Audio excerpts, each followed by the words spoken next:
Next on our program, we're moving to something that we pretty routinely do with the last portion of our morning session in Cattlemen's Day, and it's always a very popular feature to have a bit of a market outlook. Today we have two of our colleagues from Ag Econ, Dr. Glynn Tonsor, Dr. Dustin Pendell, and they're going to discuss with you Beef Cattle Economics Trilogy, Beef Industry Outlook, Drivers of Profitability, and Better Use of Farm Management Budgets. So Dr. Tonsor is going to start, so Glynn, I'll turn it over to you.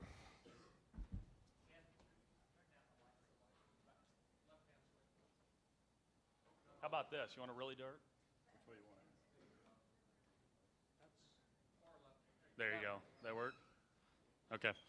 Thank you for the introduction. If you can't tell, if you're not as entertaining as the speaker before you, you make a really long title as a bit of a weird distraction. So this is a long title by multiple economists. I have the pleasure of kicking us off, and then Dustin will follow, and I'll give credit where it's due to everybody involved. I'm going to do my best attempt to give you something like a 15 to 20 minute quick outlook summary. If I don't answer your question, we can address it later in the spirit of time if need be.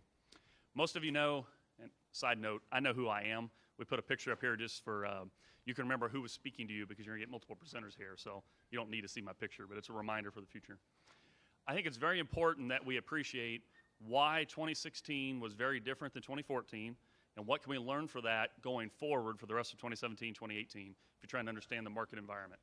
And on balance, we have a lot more meat in the system, and that's not unique to beef. Most of you in the room know we have a lot more mom cows and more calf crop, right? We're sending more through the system, but you need to appreciate it's a multi-protein story, and it's a growing supply story, okay? So that's the first part of this slide.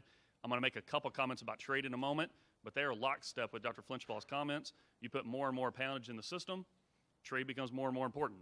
So I agree with everything that he's sharing on trade on that front. But we have effectively, in my eyes, almost stopped herd expansion. So how long are we going to keep growing beef supplies? Probably for another year, maybe two, depending on exactly that answer. But we've definitely muted most interest in herd expansion. Maybe there's a little bit more to go on Texas. I could talk about it if you want. But on balance, I think we've stopped increasing the number of mama cows, and therefore we're near the end of growing production, okay? That's a beef story. On the demand side, most people get confused when I talk about beef demand, and that's because we have a lot less information out there about demand than we do supply. There's a lot more USDA reports about how many mama cows there are there, how many animals were placed per the cattle on feed report, a lot of that kind of stuff that's supply measurement. And there's a lot of value in that, so we need that, and I think those are good things to have, but we have a lot less information on the demand front, and because of that, most folks in the industry don't appreciate the details of demand. I don't have time to give you a full demand lecture, that's not the point of that, but I will remind you that it's not just supply, it's supply and demand that drive the prices you receive. In 2014, which was the best year for a lot of folks in this room, we had tight supplies and strong red meat demand. 2016, we had a heck of a lot more supplies, and we had year-over-year declines in red meat demand. So both those factors is why we had a pullback, and I highlight that because that's a big reason, particularly Q3 and Q4 cattle prices were disappointing for a lot of folks in the room. Okay? I'm going to walk through biologically, starting cow-calf, work my way to the consumer fairly quickly here. Most of you know these slides, similar format I usually share. To give credit where it's due, they come from LMIC, Livestock Marketing Information Center. It's a group out in Denver. They pull together a lot of primarily USDA information, kick out these kind of charts, allow me to share updated ones with you. This particular one is for Southern Plains calves, 4 to 5 weights. The current solid line is current year. The prior year, now it's 2016, is the, let's call it dotted darker blue, and the prior 5-year average is red. I have 4 or 5 slides set up the same way. And I mainly just give you context. We've had a nice rally on the calf prices that have actually been out there so far this year, particularly from the low about the second week of October, okay? So my opening comments were about reasons why 2016 prices came down, reasons why calf prices came down so much. We pulled the trigger on expansion. We had a lot more pork in the system, and importantly, beef demand was weaker. All of those depressed prices, and that's how we came up with this much lower than most people expected calf price there in October. Going forward, a question that gets asked for forward-looking discussions is what are we going to expect this coming year? So what will this look like by the time we get to the end of 2017? If you're currently making planning decisions going forward, that's of interest to most of you, if you have cow-calf sector in particular. And I'm highlighting this tool you've heard me talk about before, beefbasis.com. What that does is it pulls information, in this case from the feeder cattle futures contract, couples it with basis projections, which are historical based, to give an expected cash price sometime in the future. And all I did this morning was rerun that for the Salina market. And what that's kicking out is the second week of October, a projected price of 143 in Salina. Okay? I will tell you for about the last 6 weeks, this beef basis tool has been under projecting. So if anything, it might be a hair low, but that could change between now and October, of course. But in terms of being able to predict these prices, this tool has missed some of the bullish activity that's been in the marketplace the last few weeks. Okay? That's an output price story, right? Everybody in this room knows if you're a cow-calf producer, the calves are worth a lot less than they were 2 years ago. But that's only part of the profit story. The other part of that equation is what's it cost to produce a calf? And there's lots of things we could talk about there, and Dustin's going to belabor a little bit more of this. But I want to highlight this USDA cost slide. So this goes back to 1988, and it's basically an estimate of cash cost to run a cow in this country. It's very aggregated. It's an average. It doesn't fit everybody perfectly, but I think it tells an important story. This purple line, and much like Dr. Flinchball, I won't apologize for being biased. It's purple and not blue for a reason. You're going to see a lot of purple. It's went up substantially since 1988. On average, the cost to run a cow is up $18 per year. The bulk of that increase has occurred since 2010.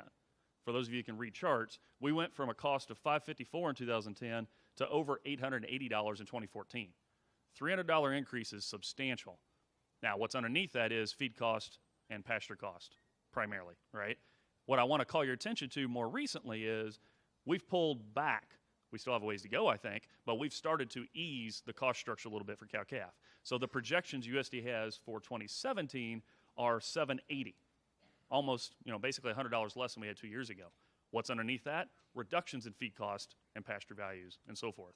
Where that goes going forward is essential for you to understand because that drives your break even, right? What calf price do I need in order to break even? I'm highlighting this because we have a ways to go to get back to previous cost structure, but we have at least, it looks like, peaked out cost, okay? Which leads to a chart like this. So what's the net of those, Tonsor, right? What is some indication of profitability? This, again, comes from LMIC, goes back to 1989, and it is returns over cash cost for quote-unquote typical Southern Plains cow-calf operation. The really big bar here was $530 return estimated for 2014. That was the year most of you heard me say you'll probably never see again. I think that's important to keep context on. And that pulled the trigger on expansion. 2015 was a good year that followed it, and I'm going to show you in a minute all the details about the expansion.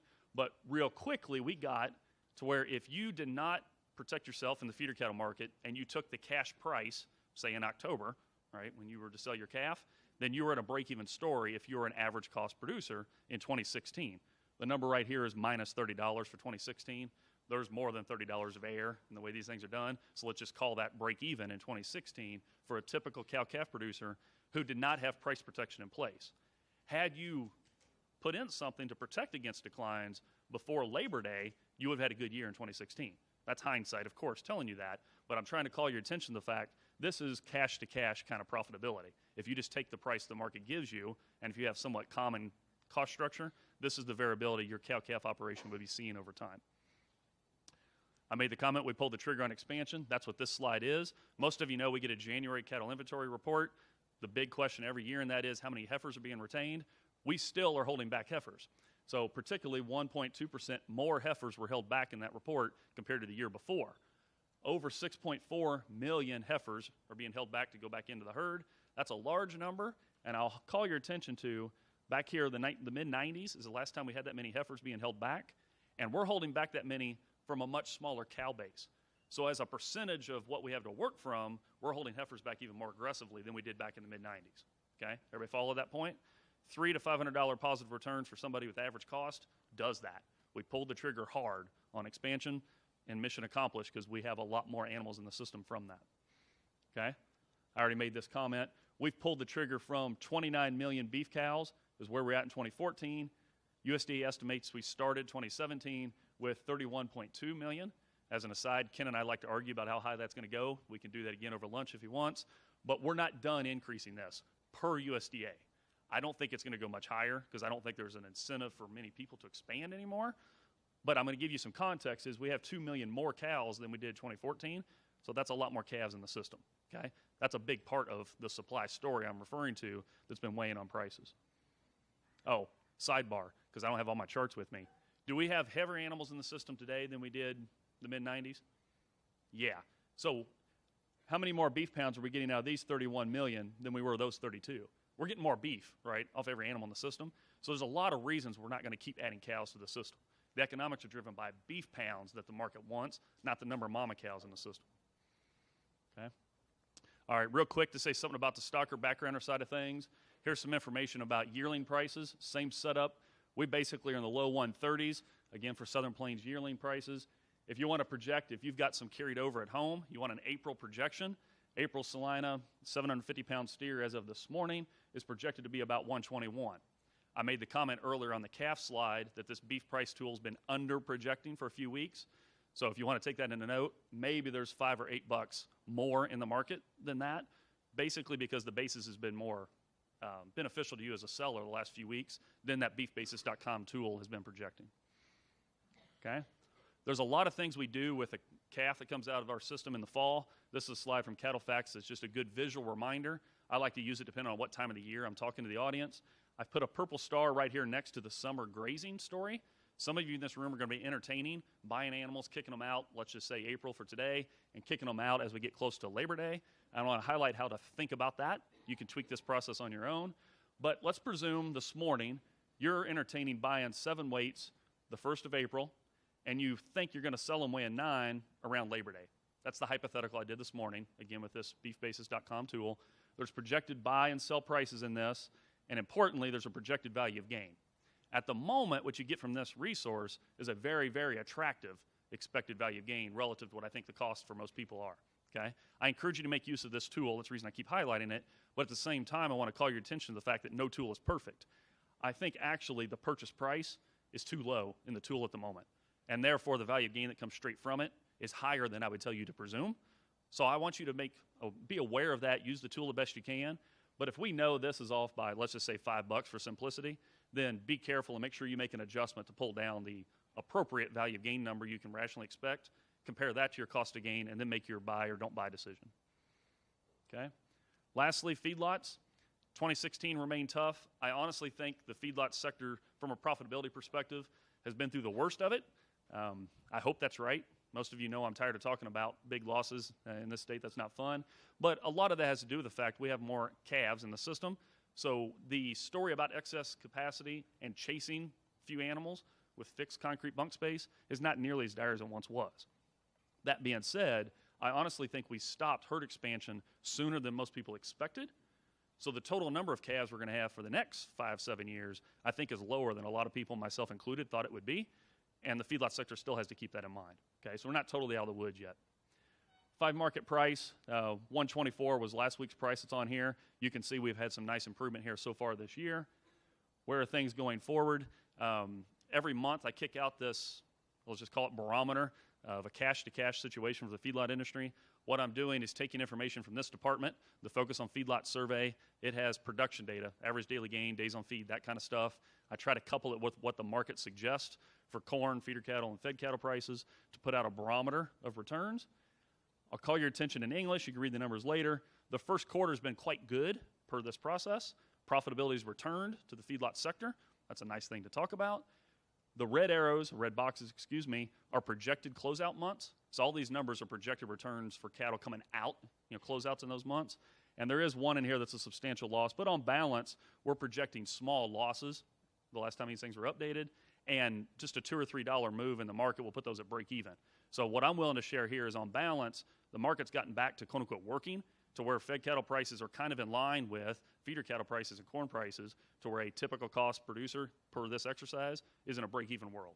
If you've got a better cost structure, you're doing better. If you're getting an extra premium on the back end for those steers, you're doing better. Keep all that kind of stuff in mind. But in general, typical margins of being close to zero are more like the story now, where for previous couple years, I couldn't say that because feeders were too expensive relative to fed cattle. So projections going forward from LMIC. This is quarterly 2016 just from a history perspective, and then broken down for 17 and 18. The purple arrows tell you the story. Commercial slaughter, so the number of animals in the system was up 6% in 2016. This is the net result of that herd expansion, the number of animals coming through the system. If a calf hits the ground, we run it through the feedlot, we ultimately kill it. That's larger commercial slaughter. That's expected to continue in 17 and 18, but at a much lower rate. So 3.5% higher slaughter in 17, maybe less than 3% out into 2018. So we're still growing, but that growth is moderating a lot. I think that huge expansion trigger is behind us now. So slow growth from a number of animals in the system perspective. Dressed weight's basically flat. That means more beef being produced, okay? That weighs on the market unless you have substantial demand growth. These are the prices that go with that. This is 5 market prices. 2016, we had 18% lower annual average price.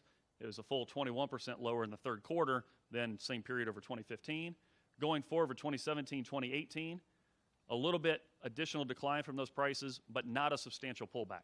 So the fed cattle market, that's built into my projections I showed you a minute ago. The back end of 2017, we're basically projecting break-evens, maybe to $20 losses, which everybody in this room knows that can change day to day, okay? If you just want a general reaction. I'll call your attention to the third and fourth quarter for calf prices. LMIC, these are as of yesterday, is projecting 135 to 145 range on calf prices. That's much lower than we had 2014, 2015. And I think this is an important motivator for the rest of our talk here today, because the implied whether or not you're going to make money or not is pretty dire from that compared to $2 calves. And the need to monitor your cost and what is the break-even implication of those costs is very important if we're projecting, let's say, 130, 140 calf prices.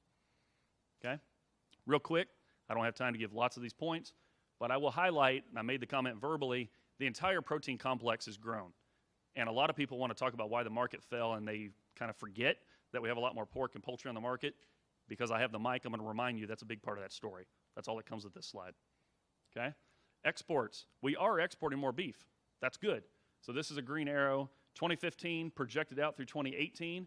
Pretty substantial expected growth in exports. That's a good story. We need to do more of it. I think we could do more if we had some different policies, right? So I agree with Dr. Flinchball there, but we are making some progress. But I want to call your attention to the fact that most of that is just because we have more beef here to export. We're not making much progress as a relative share of what we produce. That's what this slide is. As a percent of what we produce, we're still exporting in this 9-10% of total volume. And we need growth there is my point, right? Most people, myself included, think economic opportunities are greater outside the U.S. than here. We need to expand this if you want to raise the economic potential for everybody in this room. That's very complicated, as noted by the previous speaker, but I'll call your attention to the fact that we're making some progress, but we have a lot more work to go. My last comment, imports are actually shrinking. Last comment on trade.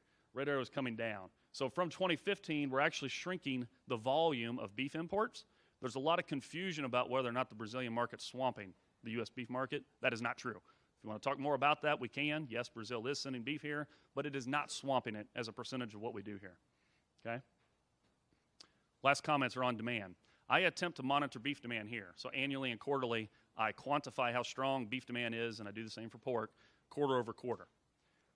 I can tell you more about how I do it when we have more time somewhere else, but in 2016, all 4 quarters, beef demand was lower than it was 2015. Importantly, what that means is the price we saw occur at the retail level was lower than I anticipated it to be. I have an estimate of how price sensitive the public is, and if people move away from beef more than I expect, then I'm going to tell you demand fell. That's really what occurred. So I account for the fact we have supply growth. I told you about all the more animals in the system, and that's more beef that's available per person. And then the unknown in that is what price they pay.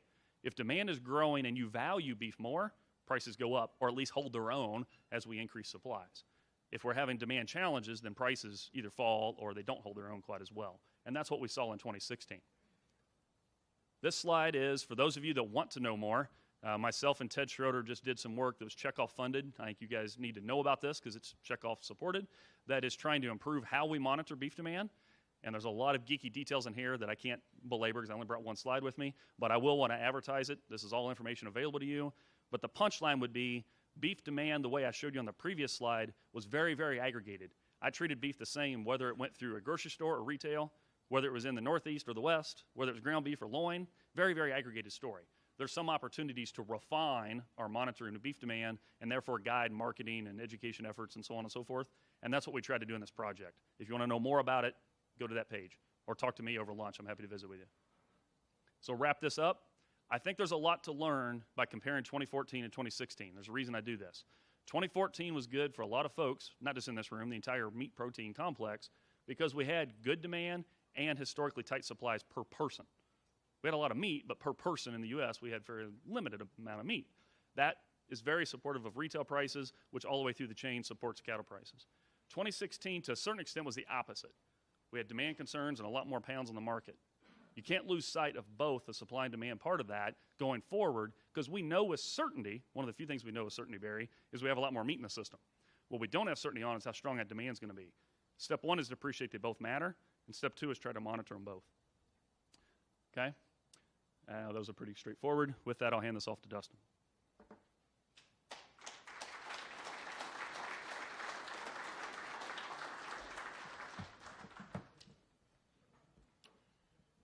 All right, thanks, Glynn. My name's Dustin Pendell, and we're going to talk a little bit about, we're going to continue talking about the cow-calf sector that Glynn talked about. We're going to talk about some drivers of profitability. But although I am newer to K-State, this is my first Cattlemen's, I am smart enough to realize I'm the last person standing between you and the brisket. So I promise you we will be done and on time.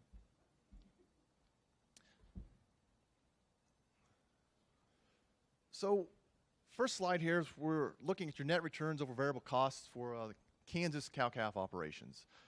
This data comes to us from the Kansas Farm Management Association, and we've got returns from 1975 that span all the way to 2015. Two things I want to point out here. There's two reasons we start with this slide. You notice there's a lot of variability across time. In fact, if we take a look at 2009, which is the lowest net returns in this 41-year span, you compare that to 2014, it's the highest. So in 6 years, that's over a $650 difference in net returns to variable costs.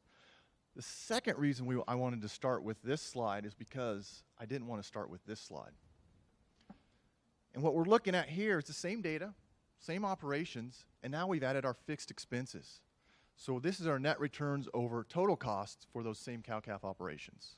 And when we say fixed expenses, we're really talking about unpaid operator labor, depreciation, farm taxes, and interest on your assets, okay? And so when we think about the variability, there's a lot of factors that drive this. Some of those are macroeconomic, things that producers can't control, interest rates, for example. But there are a lot of things that producers can control, and that's what we're going to talk about today. And a couple of these things, a couple of the factors here that are driving some of these fixed expenses are unpaid operator labor and the interest on those fixed expenses, both of which are highly variable across producers, across those individual operations. And so what we want to take a look here is we've taken those individual operations in a given point in time, a given year, and we've ranked those. We've ranked those from the most profitable to the least profitable, okay? And then we took the top third of those operations, and then we took the middle third, and then we took the bottom third. And so that's what we're looking at in that second, third, and fourth column. On our far left, those are some of the factors that we want to talk about, some of those factors that are driving the profitability that producers might be able to have some more control over. First, we'll talk about gross income. All the things that go into the gross income. We can talk about weight of the calves sold, which I would argue producers can control. The sale price of calves, probably not as much control. We also have in here is sales of cull cows, bulls, etc. And if you just take a look at just this gross income, that accounts for 23% of the difference between the difference between your top third of your most profitable producers and the bottom third. So 23%, almost a quarter of this is driven by gross income. So then the question that probably pops into your mind, where's the other 77%? If it's not coming from income, it's coming from expenses. That's right. So now what I want to do is we want to spend a little bit of time talking about this. And you can see the difference between the top third and the bottom third. That's over a $300 difference per head between those top third producers versus the bottom third in terms of profitability. So we're looking at that same data on those two previous slides. This is for all of those operations. We put this into a pie chart, easier to see. And we just wanted to look at the average total expenses across those. And you'll notice the biggest expense here is purple, which is feed. 33%, a third of those total costs can be attributed to feed. Next, pasture. 15% is pasture. So if you take feed and pasture combined, that's almost 50%. 50% of the total costs can be attributed to feed and pasture. A couple other big ones are your interests, of which most of that is fixed expenses, and then your unpaid or your labor, which again, most of that is your unpaid operated labor. But 50% is your feed and your pasture, and that's what we want to talk about here in this slide. So what we're looking at here is we went back to that table and we took a look the difference between your top third most profitable operations versus the bottom third. We took that difference. And now you can look and see purple is hands down the dominant again. It's 55%. So 55% of the difference between your most profitable, the top third of profitable operations, and that bottom third of least profitable operations can be attributed to feed. So if that's because feed is the largest difference between operations, between these producers, what I want to spend a couple minutes of talking about is ways to reduce feed. So this top 10 ways to reduce feed costs comes from a recent study out of Iowa State University. And so you can see, number one, enhance pasture productivity. Soil test, fertilization. Number two, extend your grazing season. Lower the feed costs by maybe running them on stocks or cover crops. In fact, this afternoon in one of the breakout sessions, there is a talk titled Integrating Cover Crops and Soil Health into Commercial Beef Production Systems. Okay? I recommend taking a look at that. Analyzing forages, incorporating alternative feeds. This afternoon, 2 breakout sessions on silage. One of them is actually titled, How Can We Reduce the Cost of Feeding Silage? Number 5, critically evaluating cure-alls. Number 6, utilizing a ration balancing program. This afternoon, there's a talk, Dustin and John are going to be talking about optimizing value coal cows. I'm not 100% sure what they're talking about, but I'm pretty sure nutrition. They'll be discussing nutrition, so that'll be incorporated in there as well. Number 7, split the cattle into certain age, size, appropriate groups. Number 8, minimize feed wastes. Number 9, looking at efficient cattle through genetics. We've got a talk here this afternoon by Megan titled Genetics and Profits, Balancing the Bottom Line. Sandy's given a talk also this afternoon, Reproduction Management Options to Improve Profitability. I'm guessing they'll be talking about some of this in their talks. And then number 10, it says improve record keeping to reduce inputs. If you don't keep records, how can you reduce your input costs? And I believe there's probably a couple talks this afternoon that'll be talking about record keeping. Mike will probably be talking about record keeping when he talks about the VFD or that veterinary feed directive. I presume AJ is also probably going to be talking about record keeping when he talks about preconditioning for profit, right? If you're going to adopt a preconditioning program, you might have to demonstrate, you might have to show your records to get those premiums associated with it. And so everything, or most of these things that are on this top 10, you're going to hear from the speakers this afternoon. So continuing on with this discussion of profitability in the beef cow or cow-calf, we want to spend the next few minutes talking about budgets or budgeting. Plenty of time. So up there, our colleague, Robin Reed, put these next few slides together, so we want to make sure she gets credit for this. And actually, I also want to mention, if there are any hard questions, we're just going to turn and we're going to direct them to her. That's why we mentioned that. So do you know your production costs? Well, just 2 slides ago, we talked about you need to keep records. If you don't know your production, if you don't keep records, how do you know what your production costs? How can you reduce your input costs? What does it cost to run a cow for a year? What's your break-even price? Or what price do you need to break even, whether your variable costs or your fixed expenses or total costs? How much can you afford to bid for pasture rent? You know, if you want to expand the herd or if you want to get some more pasture, how much can you afford to pay for that pasture? Or if your lease is coming up, how much can you afford to bid for that pasture? How will a change in production practices affect your bottom line? You know, we're going to hear AJ talk about, you know, should you think about a preconditioning calves? Justin and John are going to talk about feeding cold cows. We can talk about maybe changing from a fall to a spring, or we can just push this calving dates back. Well, these are all examples where this budgeting tools can help you guys make better management decisions. And at the end of the day, that's what Glynn, myself, Robin, and Barry, what's what we're here for. And we're here to help show you how to use decision tools that will help you make better informed management decisions. So where can we find these budget tools? If you go to our website, agmanager.info, the department's extension website, if you go up on top there, farm management guides, click on that, you'll notice we got a whole bunch of different kinds of guides. Not only livestock, but crops as well. You click on those livestock budget tab, it's going to take you to a number of livestock budgets, whether it's dairy, swine, or beef cattle. You click on this, you open up this spreadsheet. There's a bunch of colorful tabs down here. You know, we got prices where we've got some default prices. We can also allow you to input your own prices there. Feed, and then we've got 4 different types of enterprises, all the way from cow-calf to feedlot.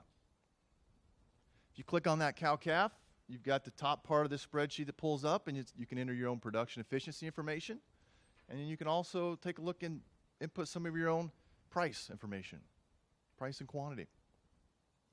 If you're interested in just in the 27 production year, or you can drop down and look at 5 years out. So maybe you and your family are sitting down wanting to strategize on what the next 5 years are going to look like.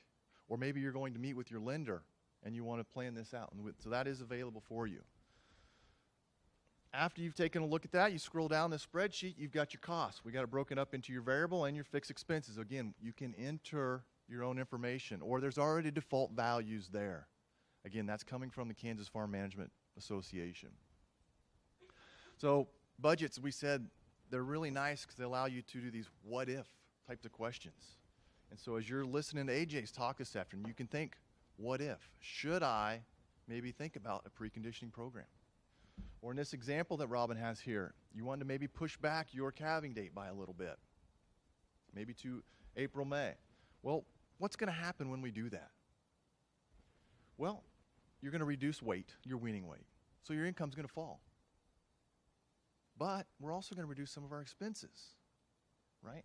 And so if we think about the revenue side, we can enter the weights, quantities here, take a look at our revenue, and then we take a look at the bottom part of that spreadsheet, and that's the costs. You know, we said possibly labor costs might be a little less expensive. Feed, we might be saving on feed as well. Maybe vet med expenses. We can adjust those. And then we can compare our projected savings. You know, we're reducing income, but we're also reducing our feed expenses. And then that gives you can make a better informed decision. And at the end of the day, that's what we want. That's what we're here for, to help you guys make better informed business management decisions. In addition to those budgets, we have a number of other tools specifically related to beef cattle on agmanager.info. So I highly recommend go take a look at it. And then finally, I just want to mention the Kansas Farm Management Association.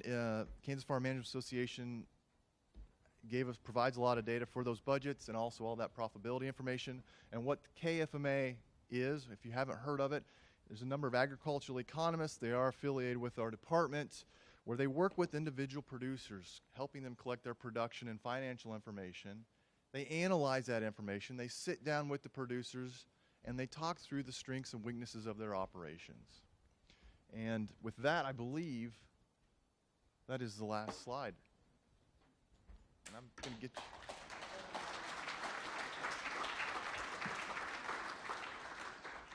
Let's open it up for questions for both Dustin and Glynn. We probably have about 5 minutes here for questions. So any questions you have for either of these two gentlemen, or Robin as well, since you appointed her to help you here. Michael Dykeman.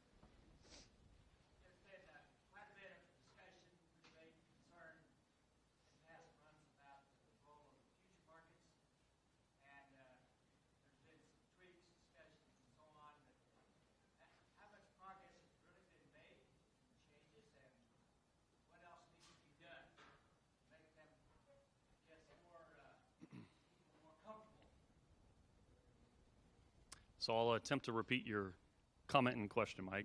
So the comment was there's been a lot of discussion for at least the last couple months, but it's even longer than that, about the CME futures contracts, right? Both the feeder and live. And what's been done, what should be done, where are we at is kind of your question. To my knowledge, a lot has not changed on the contract. The weight specs that are underneath the feeder cattle contract changed in November, if you want a specific tweak, but that's really not what you're asking about. There's ongoing discussion between the industry and CME and others about if the contract is broke or not, is its relationship with the cash market what it should be or not. That dialogue's still going on. I'm not going to answer what should be done, which was in your question, quite frankly, because I don't think enough unbiased work has been done to answer what should be done. There's a lot of accusations in that discussion that are not what I would call science, research-based efforts. And there's plenty of blame for both. There's more than two sides in that story. All parties involved probably should look to more unbiased assessment rather than just accusations in that discussion. But to directly answer your question, not much has changed on the contract. The discussions are ongoing. Other questions? What do you see as the major factor in the change in demand for beef products in the last 2 years, and how can we influence that? Yeah, I'll give you $20 for that one later. I like that question. The question is, what do we think has been the story behind the last couple of years' reduction in beef demand, and what can we do about it if we think we know that? Well, the one thing I know with certainty is beef demand has been hit some by pork supply growth. So on balance, if you have more and more pork in the industry, you've got growing interest by some in the public to shift towards a cheaper protein. That's what happens when you have a lot more pork in the system, and that's not good for beef demand. Now, that's not saying go out and be anti-pork. I'm not encouraging you that. But if you want to understand why beef demand's weak in the last 2 years, that's at least part of that, okay?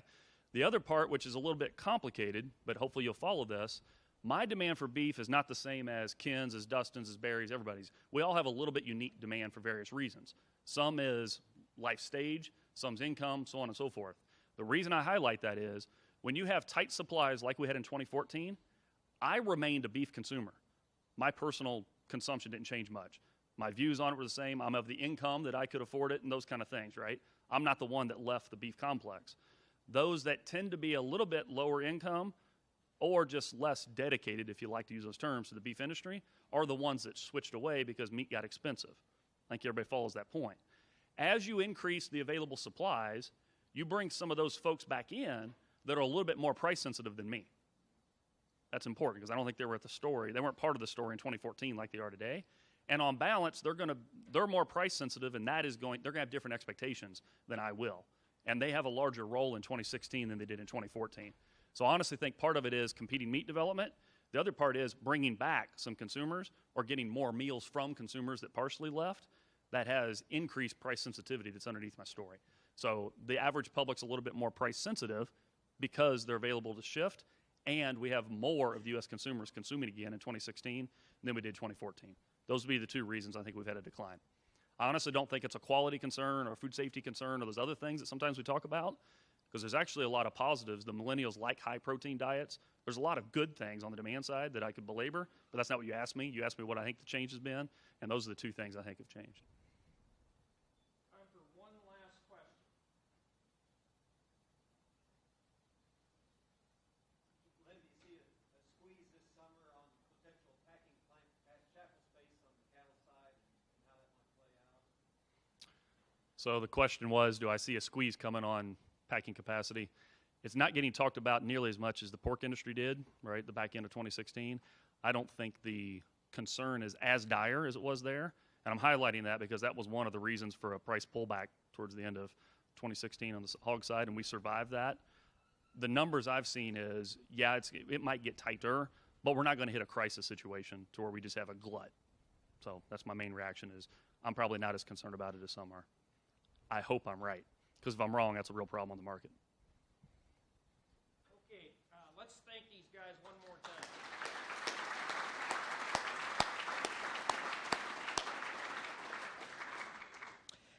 Before we close, I'd like to make a few more announcements here. Dustin already pointed out a number of our afternoon speakers and programs, so we certainly encourage you to take part in those. I do want to call your attention to some other events. We do have a dedication of our new purebred beef unit at 3 o'clock this afternoon. So if you don't know where that is, if you just go north from the intersection of Denison and Kimball to where we've got the big sign on the right side, take the road up the hill and you'll see the new purebred beef unit there just to the left. We encourage you to come to that. We'll have a brief program and a ribbon cutting. And then at 4 o'clock, we have our legacy sale, cattle sale at the Stanley Stout Center. So we encourage you to attend that as well. So with that, lunch is being served in the arena. The easiest way to get to the lunch line is to go up the steps right out this door here, and you can enter in the top floor of the arena, and we have lunch served there as well. So anyway, that's our morning session, and enjoy the rest of the day. Thank you.